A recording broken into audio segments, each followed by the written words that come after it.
अस्सलाम वालेकुम वीवर्स, क्या हाल है। उम्मीद करता हूँ आप ठीक होंगे। आज हमारा वीडियो का टॉपिक है एमको के ट्रांसमीडिया एएमएफ मॉड्यूल पर। जैसा कि ये आप सामने देख रहे हैं कि ये हमारी मेन है, और जैसे ही इसके आगे पॉइंट क्लोज होता है तो इसका ये लोड पे चला जाता है। फिर नीचे जनरेटर है और ये इनके मेंस की हैं साइंस, और ये जनरेटर का है, और ये लोड की तरफ ये इनके मेन के वोल्टेज है। ये इनका स्टॉप ऑटो, ये ये ऑटो का बटन है, ये मैनुअल है, ये इसके प्रोग्रामिंग्स की और पेज के एरर्स हैं। ये यहाँ से इसका एंटर का है जो कि आगे पेज में इंटर होता है। तो इसकी आज हम डिटेल से बात करते हैं, इसकी वायरिंग के ऊपर बात करते हैं, तो वीडियो को लास्ट तक वॉच करें। अच्छा व्यूअर्स, ये इसका इंट्रोडक्शन है जिसमें ये ऑटोमेटिक ट्रांसफार्मर मेन लोड को जनरेटर्स के साथ ये अपना ऑपरेट करता है। जैसे वार्डा जाती है तो ये जनरेटर को ऑटोमेटिक ऑन कर देता है, और इसमें ये मैग्नेटिक पिकअप की भी ऑप्शंस है और साथ में कैन की भी ऑप्शन है। तो नेक्स्ट पेज पे इसके चलते हैं। ये इसका वारंटी का है, ये मेंटेनेंस है। इंस्टॉलेशन में वो कह रहा है कि जो हमारे इत्याद हैं इसमें वो आपने इसके मैनुअल्स को रीड करके पढ़ना है। तो ये इसका कटआउट है, ये इसकी मॉड्यूल का फ्रंट व्यू है जो कि 111 mm हाइट में और 150 mm विड्थ में है। और ये इसका पैनल का कटआउट है जो कि 94 mm 120 mm के पास है। तो इसका नेक्स्ट चलते हैं। व्यूअर्स, ये इसकी इलेक्ट्रिकल कनेक्शन की वायरिंग डायग्राम है।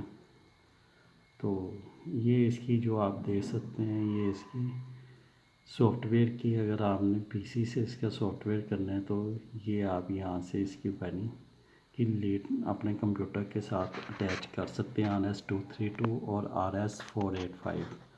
नेक्स्ट ये इसके जनरेटर्स के हैं। ये इसकी मेन नेगेटिव पॉजिटिव सप्लाई है जो कि 12 वोल्ट 24 वोल्ट पे काम करता है। ये इसकी एमपीयू की है, ये L-H+ और HCR जो हमारी स्क्रीन वायर होती है। तो यहाँ पे हमारी एमपीयू की सप्लाई ज्वाइंट हो जाएगी। इधर हमारे जनरेटर के 3 फेज़ हैं, इसके ऊपर सीटी लगी हुई है। सीटी के तीनों पॉइंट कॉमन है, जो कि हमारा L1 जो है वो हमारा 13 नंबर पे, L2 हमारा जो है वो 12 नंबर पे, और L3 हमारा 11 नंबर पे। 14 नंबर जो हमारा है वो ग्राउंड है। इधर अगर हम नीचे आ जाएं तो ये हमारे बैटरी के पॉजिटिव आउटपुट है जो कि हमारी 23 नंबर से लेके 28 नंबर तक जा रही है। तो 28 पे हमारी आउटपुट 1 है और 23 पे आउटपुट 6 है हमारी। इसमें 6 हमारी आउटपुट हैं जिसमें फ्यूल क्रैंक है, और बाकी हम अपनी सॉफ्टवेयर से या अपनी मैनुअल सेटिंग से हम इसको कॉन्फ़िगर कर सकते हैं। जैसे इमरजेंसी पुश बटन पे हम कर सकते हैं, और अपना कूलर लेवल स्विच पे हम इसको कर सकते हैं, रिमोट स्टार्ट पे हम इसको कर सकते हैं। अगर हम यहाँ पे इस साइड पे आ जाते हैं तो ये हमारे तीनों फेज़ों के वोल्टेज हैं, जैसे कि 2, 3, 4 और 5 पे हमारी न्यूट्रल आ जाती है। इधर से फिर हम थोड़ा सा और आगे बढ़ते हैं तो ये हमारे इधर आ जाते हैं नेगेटिव बैटरी के, जैसे कि आप देख सकते हैं। इसमें हमारे 29 से 34 तक, 29 to 34 तक हमारी हैं, जिसमें 29 से 33 1 2 3 4 5 हमारी है इनपुट, जिसमें इमरजेंसी है हमारी, वाटर लेवल है, लो ऑयल प्रेशर है और हाई टेम्परेचर है। ये हमारे इनपुट के हैं। और पीछे जो मैंने आपको दिखाया था, ये दो फिर आपको दिखा दूँ, ये हमारे आउटपुट के हैं। आउटपुट में हमारे कंटेक्टर तो उन्होंने वहाँ पे दी हुई है। आउटपुट में हम अपने अलार्म्स वगैरह भी लगा सकते हैं, प्री हीट लगा सकते हैं। तो उसकी कॉन्फ़िगर कैसे करते हैं वो मैं आगे जाके आपको बताता हूँ। वो हमारे आउटपुट के थे, ये हमारे इनपुट के हैं। ये हमारी 34 नंबर पे डेमो की आ रही है वॉइस। इधर ये हमारा जो है जनरेटर का, ये हमारे 2 नंबर से फ्री कॉन्टैक्ट है, जनरेटर कॉन्टैक्टर रिले, जो कि 1 नंबर से हमारी ये वायर निकल रही है। नेगेटिव हमने जनरेटर कॉन्टैक्टर तो दे देनी है और 1 नंबर हमने यहाँ से ले लेनी है। ये ऊपर इलेक्ट्रिकल इंटरलॉक है जो इन्होंने बीच में यहाँ पे शो नहीं करवाई है। हमने खुद से इस दोनों कॉन्टैक्टरों को इलेक्ट्रिकल इंटरलॉक मैकेनिकल इंटरलॉक करना है। नेक्स्ट ये हमारा आ जाता है यहाँ पे मेन की, जो कि 9 नंबर और 10 नंबर। अच्छा, जनरेटर की अगर आप देखें ना ये वाली, तो ये पॉइंट होता है हमेशा किसी भी मॉड्यूल में ओपन, जबकि वापडा हमारी लगी होती है क्लोज पोजीशन में। तो इस चीज़ की वायरिंग करते हुए ख़ास आपने ख्याल रखना है। ये हमारे वापडा के तीनों फेज़ हैं, जो कि हमारे न्यूट्रल 6 नंबर पे हैं और L1 L2 3 जो है 987 पर है। अगर हम इस साइड पे आ जाते हैं तो ये हमारी एनालॉग इनपुट है। इसको हम डिजिटल में भी चेंज कर सकते हैं, जैसा कि ऊपर लिखा हुआ it can be used as a digital input by selecting from the program parameters. यानी प्रोग्राम पैरामीटर्स के साथ हम इनको डिजिटल में भी चेंज कर सकते हैं। एनालॉग और डिजिटल में ये फ़र्क होता है कि डिजिटल में हमारे स्विचेस आ जाते हैं और एनालॉग में हमारे सेंसर आ जाते हैं, जैसे oil sensor, temperature sensor, level sensor और कॉन्फ़िगर एनालॉग इनपुट। अब मैं पीछे आपको डिजिटल भी दिखाता हूँ। ये जो हमारी होती है ना ये वाली, ये जो चीज़ है ये हमारी होती है डिजिटल। इसमें हमारे इनपुट के आ जाते हैं स्विच, ये वाले जो हैं हाई टेम्परेचर, लो ऑयल प्रेशर, ये सारे वाटर लेवल ये स्विच होते हैं हमारे। ये बैटरी नेगेटिव से डायरेक्ट ज्वाइंट होते हैं, जबकि ये जो हमारे होते हैं ये हमारे होते हैं फ्लेक्सिबल। जैसे कि आप इनके ये ऊपर एरो का साइन दे सकते हैं, ये वेरिएबल होती हैं हमारी। और इनकी जो एक ग्राउंडिंग होती है सेंडर्स की सारी, ये हमारी 38 पे जाके ज्वाइंट हो जाती है। तो इसके ये नीचे उन्होंने कुछ इसके जो पैर हैं वो उन्होंने ज़रूरी नोट्स दिए हैं कि connect the unit as shown in the appropriate diagram, be sure to connect the battery supply the right way round and battery negative should be ground. यानी जो हमारी बैटरी नेगेटिव है उसको आपने बॉडी के साथ ग्राउंड ज़रूर करना है। The CAN interface required that 120 ohm terminate fitted to each end of the communication link. CAN के लिए आपने एक रेजिस्टेंस यूज़ करनी है 120 की। नंबर 3, स्क्रीन केबल जो MPU की है वो आपने वन साइड पे लाजमन ग्राउंड करनी है। Current transformer secondary should be ground. उसकी जो CT की सेकंड पॉइंट है तीनों वो भी आपने आपस में ग्राउंड करने हैं। The CT of 5V is recommended. अच्छा, ये इसने व्यूअर्स दिया हुआ कि ये इसकी मेन स्क्रीन है, इसको आप एंटर करेंगे तो प्रोग्राम में आ जाएंगे, प्रोग्राम से एंटर होंगे तो ऑपरेटर सेटिंग में आ जाएंगे। ऑपरेटर सेटिंग को करेंगे तो ये आप आगे आ जाएंगे, टेक्नीशियन सेटिंग, पासवर्ड आ जाएंगे। ये पासवर्ड अगर आप ओपन छोड़ देते हैं तो ठीक है, अगर लगाना है तो लगा भी सकते हैं। फिर आगे ये आपकी सेटिंग में सिस्टम मेन जनरेटर इंजन वगैरह के आ जाएंगे। ये आगे जैसे जनरेटर में volt level, frequency, current level, ये सारी चीज़ें आ जाती हैं। ये 1 बाय 1 जैसे आप ये आगे चलते जाएंगे ये आपके पैरामीटर सारे डिस्प्ले होते चले जाएंगे। तो एंड पे जब आप इसको फिर रीसेट करेंगे तो ये यहाँ से दोबारा वापस जैसे ये शो हो रहा है ये अपने आ जाएगा बैक पे।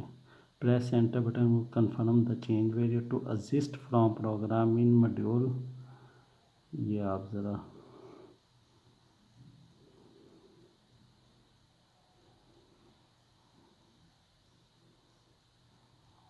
ये आप पढ़ सकते हैं। To exit from programming mode any time press stop reset button for 2 second.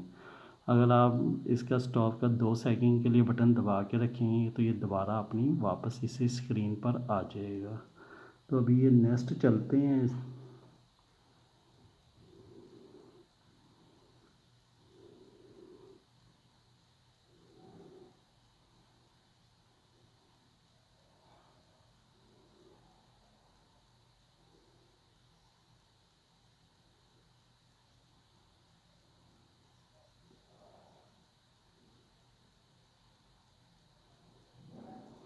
ये इसकी अंडरवर्ल्ड की हमारी आ गई है।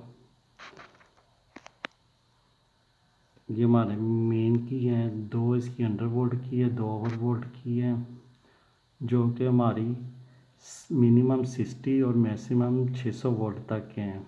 और ये जो डिफ़ॉल्ट है इन्होंने 320 340 लो की रखी हैं और 440 420 इन्होंने हाई की रखी हुई हैं।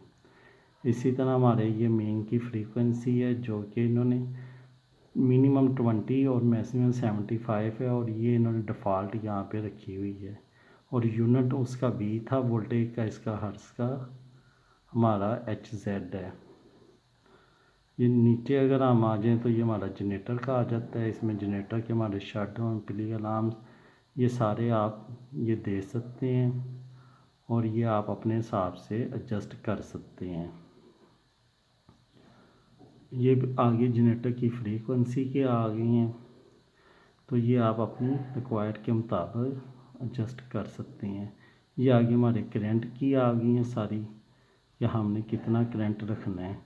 इन्होंने पहला रखा हुआ generator under current set 1 ampere, जबकि हमारा जितने एम्पेयर का होगा, जैसे हमारे 20 kV है तो उसके 28 एम्पेयर होते हैं। यहाँ पे इन्होंने ये डिसेबल किया हुआ है प्री अलार्म्स को। प्री अलार्म रीसेट 5 पे रखा हुआ है, यहाँ पे भी इन्होंने डिसेबल किया हुआ है। तो ये आप सारी चीज़ें अपने हिसाब से सेटिंग से एडजस्ट कर सकते हैं।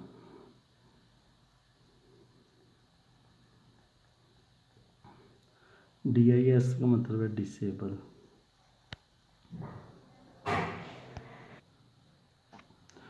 ये हमारा आगे इन्होंने जनरेटर वर्किंग कैलेंडर दे दिया है, जिसको हम शेड्यूलर भी कह सकते हैं। तो शेड्यूलर का मतलब ये होता है कि आपने अपना स्टार्ट जनरेटर को किस टाइम चलाना है और किस टाइम स्टॉप करना है। यानी अगर संडे वाले दिन आप ऑफिस में नहीं हैं तो आपका जनरेटर जो है वो संडे को ना चले, तो उसकी आप एडजस्टिंग कर सकते हैं। ये शेड्यूलर सारे मॉड्यूल्स में होता है, और इसका यही होता है कि अगर आप सुबह 9 बजे आते हैं तो आपका जनरेटर ऑटो पे स्टैंड बाई हो जाएगा। 6 बजे आप चले जाते हैं तो वो ऑफ़ हो जाएगा, चाहे वापडा चली भी जाए आपका जनरेटर वेटिंग में रहेगा, वो चलेगा नहीं। जैसे यहाँ पे आप देखेंगे तो ये सारा इन्होंने लिखा हुआ है यहाँ पे, ये start time, stop time, Monday Tuesday Wednesday Thursday, ये पूरा वीकली शेड्यूल होता है, फ्राइडे सैटरडे संडे।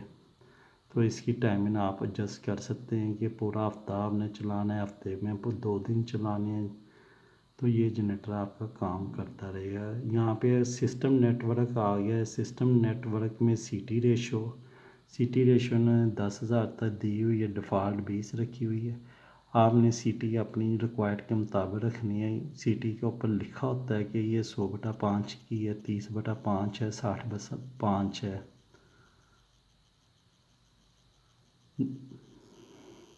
तो ये नेक्स्ट पे आप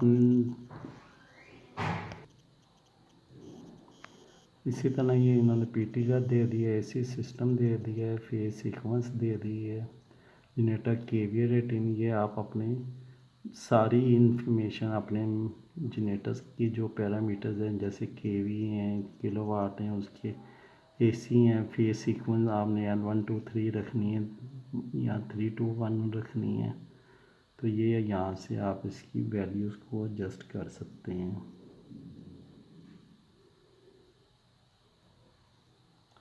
ये सिटी इसकी लोकेशन में आ गई है कि यहाँ पे आपने जनरेटर पे रखना है तो ज़ीरो रखें, लोड पे रखना है तो 1 रखें। जैसे ये यहाँ पे 1 है।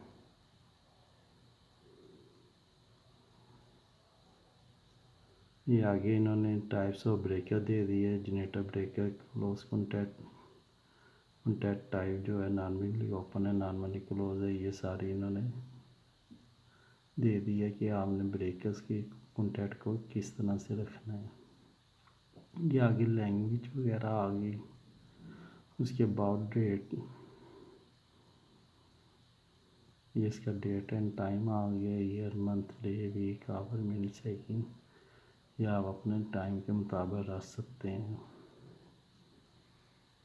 ये इसके पासवर्ड की आ गई है। ये मेंस की सेटिंग है सारी।